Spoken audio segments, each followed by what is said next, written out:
Muhammad Ali, the great heavyweight boxing champion who referred to himself as the greatest, float like a butterfly, sting like a bee. Many of you young ones won't remember that, but he was one of the most entertaining fighters to ever watch.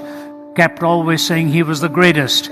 He was on a plane once, and the plane hit turbulence.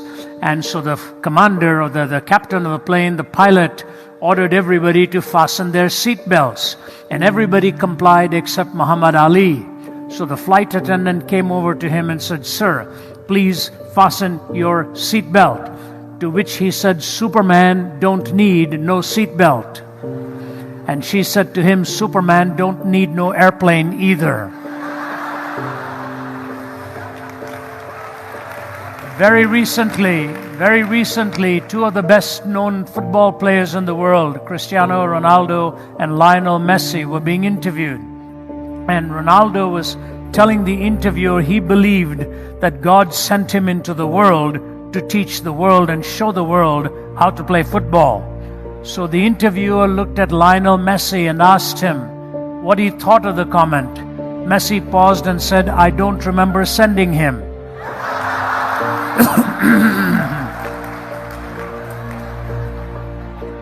A corporal once said to Winston Churchill, "I want you to know I am a self-made man." Churchill said, "You have just relieved God of a very solemn responsibility."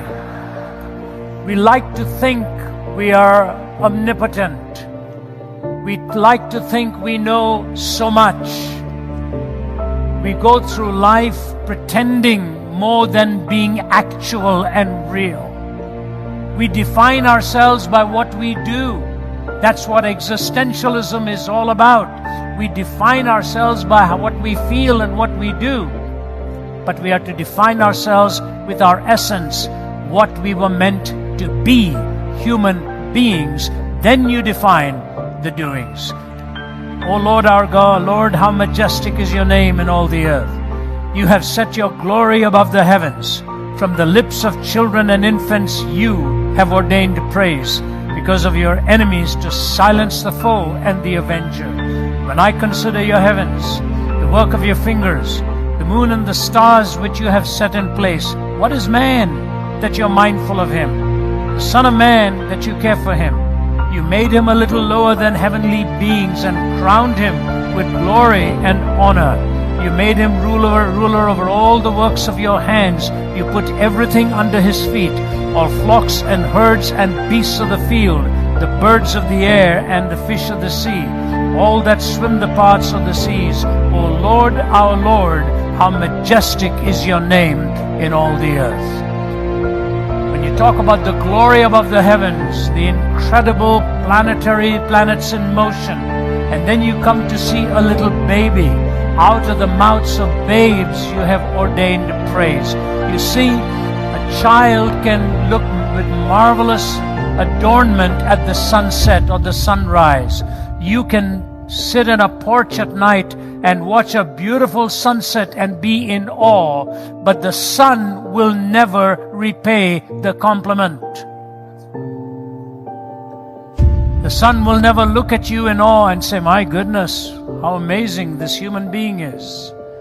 There's something about being human that inspires us with awesome wonder, and yet has within us still the capacity to do the most dastardly things you can ever imagine. We can go to unlimited evil, or we can go to perpetual novelty in the wonders for which God has created us. What does it mean to be human? That's the question I wish to answer. Years ago, 17 years ago, in the year 2000, the former Soviet Union was emptying out its prisons, and political prisoners were being released. One of them was a man by the name of Andres Tamas, who was a Hungarian. Andres Tamas had spent 55 years in Soviet captivity. He was captured when he was 20 and was now being released at age 75. But he was talking nonsense, gibberish, and they were going to execute him, but somebody said, "At least bring a psychiatrist to test him out." maybe he's saying something that we don't understand. And they brought a Hungarian psychiatrist to examine him for a few days, and the psychiatrist said, the man is not insane. He's speaking an old Hungarian dialect. If anything, you have nearly driven him to insanity. Release him to us. We will take him back and make him well. And the Soviets signed off on his release, and the man was put into a wheelchair, Andrei Stamas. I always marvel at that name, two biblical names, from Andrew and from Thomas. They put him in that wheelchair and they're wheeling him out. And if you have not read the story, you would never guess what was his first request. He turned back to the psychiatrist and said, can you please give me a mirror? I have not seen my face in 55 years. So he came under such agility and such strength and such daring courage to be in that war, and they'd worn him out to a wizened old man now, so fragile. They gave him that mirror, and he looked at the mirror, and it lasted all of about 2 seconds. He looked at it and he turned the mirror down on his face, put his face in his hands and sobbed uncontrollably. He had forgotten what he looked like. They had wiped out any resemblance of what he was as a strong young man over half a century before that. So I asked myself this question: is there a mirror for the soul? Is there something that reveals to us what you were intended to look like, what you were intended to be like?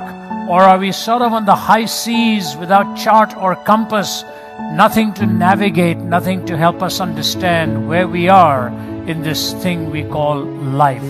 The Bible gives us profound answers in simple, not simplistic, in simple ways with profound implications.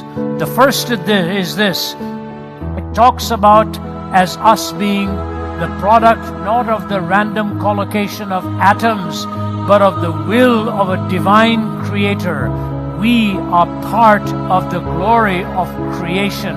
He set his glory above the heavens, but man becomes that supreme expression, mankind and womankind, in whom he plants that image. Creation.